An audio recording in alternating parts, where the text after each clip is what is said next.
আসসালামু আলাইকুম। আসলে কখন কার মৃত্যু আসে এটা কেউ জানে না। একমাত্র উপর আল্লাহই জানে।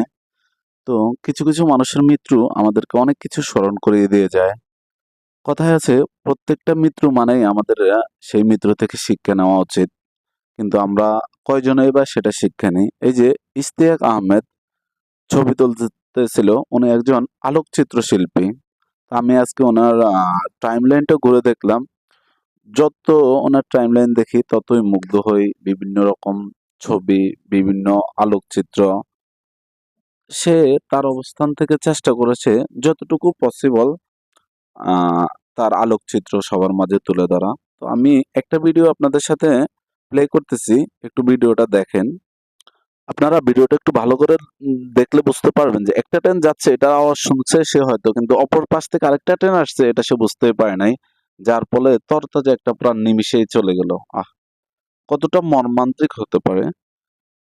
এজন্যই বলে যে জীবন মৃত্যু এগুলো হচ্ছে উপরওয়ালার হাতে। এই ভদ্রলোকটার নাম হচ্ছে ইশতিয়াক আহমেদ।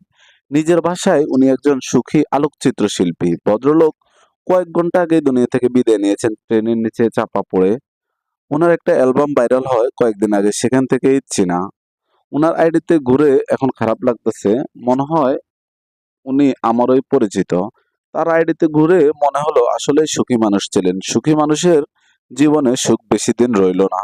থাকবে কিভাবে? উনি নিজেই তো চলে গেলেন। উনি একজনকে বলেছিলেন রাতে বাসায় গিয়ে ট্রেনের ভিডিও দিব। তার আগেই জীবন থেমে গেল। জীবন বড়ই অনিশ্চিত, না?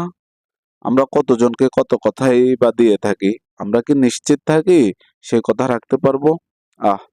জীবন আসলেই অনিশ্চিত। কিন্তু আমরা সেটা বুঝতে পারি না।